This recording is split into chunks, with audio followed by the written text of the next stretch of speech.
I hope all are fine and safe in your home. Today we are going to learn about a new poem, that is, I Know Why the Cage Bird Sings. This is a beautiful poem written by Maya Angelou. This is Maya Angelou. Maya Angelou was a powerful feminist writer of Afro-American ethnicity. She is a widely acclaimed author and a poet and a civil rights activist who worked closely with Martin Luther King. I Know Why the Cage Bird Sings was written in the year 1969, approximately 50 years back. Okay, I request all the students to have a keynote besides you. Okay, so whenever I am dictating the poem, you can just take keynotes.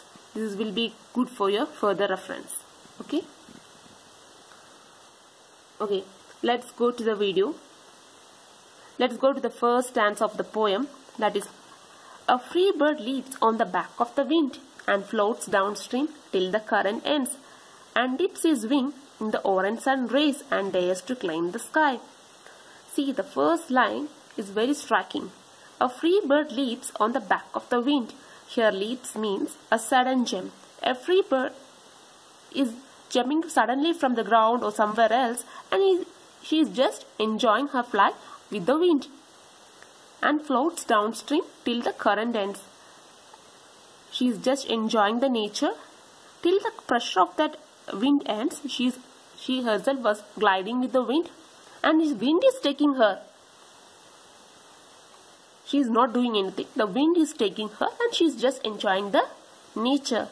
The first 4 lines itself, the poet herself says that the free bird has all the opportunity to enjoy the freedom and dips his wing in the orange sun rays and dares to climb the sky.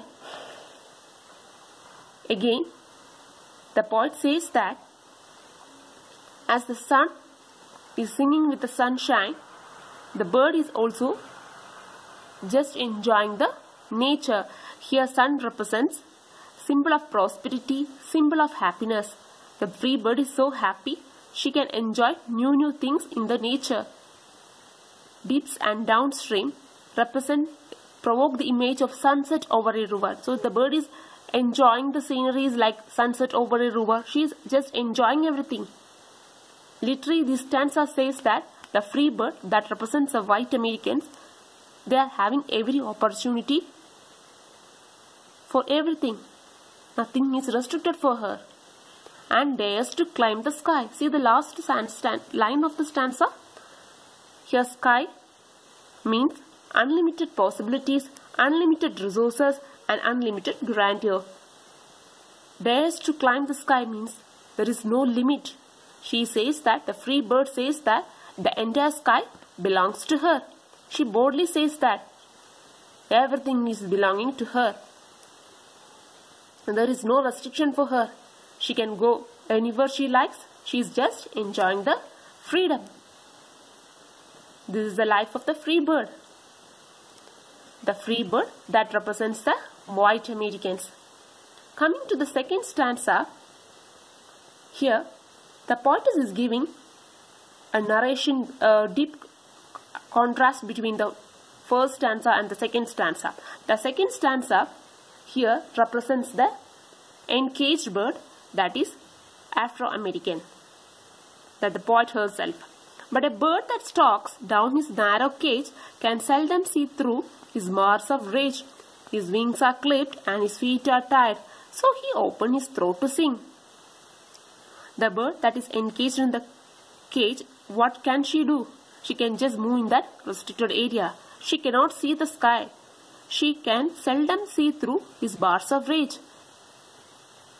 Her vision is closed. She cannot see anything. She cannot see even the sky properly. She can just move in that limited area, such a congested area. She can just move up and down.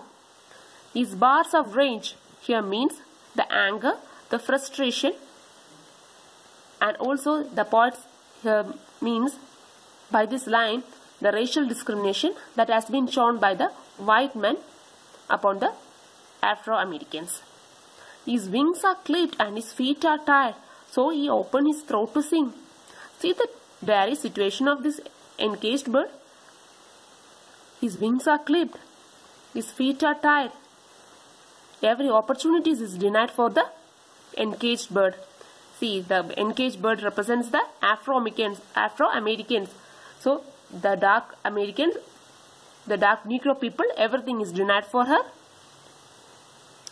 No opportunities for them. Even freedom to live is also denied for them. They are living at the mercy of white men.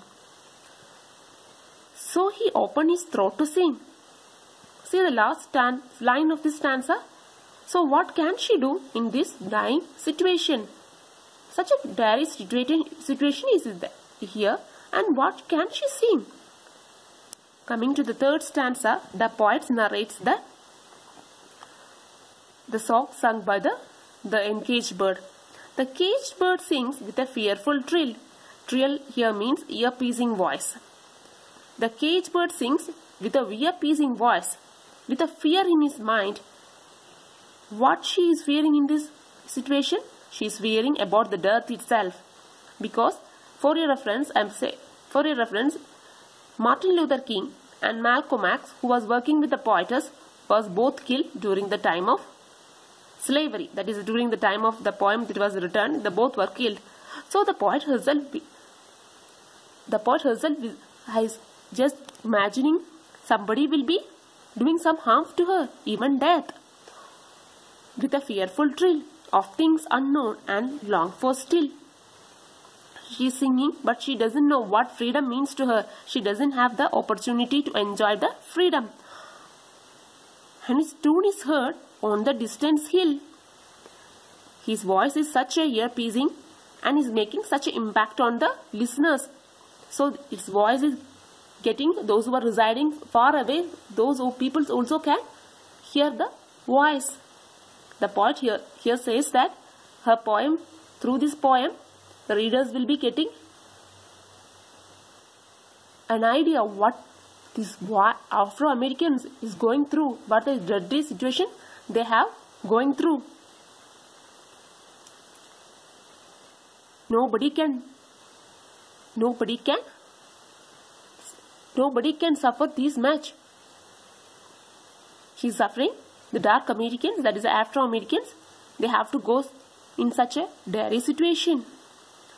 For the caged bird sings of freedom. What does the caged bird sings? She is singing for the freedom. She wants freedom. The poem literally means that the Afro-Americans, they need the freedom. The free bird continues to enjoy the life and she broadens his horizon. But see the situation of caged bird. She is singing into the negation of her every existence. But the caged bird still continues to sing of his desire for freedom. In the last stanza, we can see the situation of the encaged bird. That is the situation of Afro-Americans. These three stanzas, the first stanza represents the white American, the another two stanza represents the dark Americans through the symbol of bird, that is the encaged bird. I hope you got a clear picture about these three stanzas. For the next three stanzas, I'll be narrating in another video. I hope all have enjoyed the video. I hope all have enjoyed the poem. I'll see you on the next video.